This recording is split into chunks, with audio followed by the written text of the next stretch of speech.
আমি কেন আমার আল্লাহর জন্য নবীর জন্য জীবন দিব না?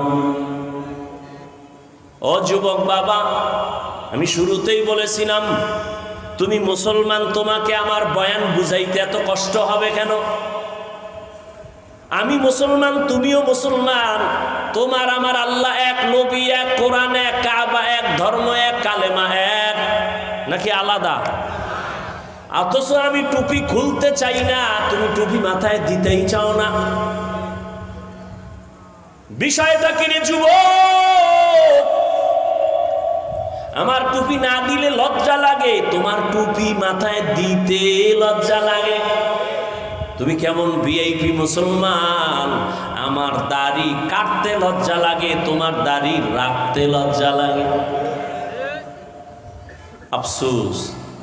ও যুবক বাবা, রাগ করিও না, পায়ে ধরে ক্ষমা চাই, বুঝাবার জন্য বলি।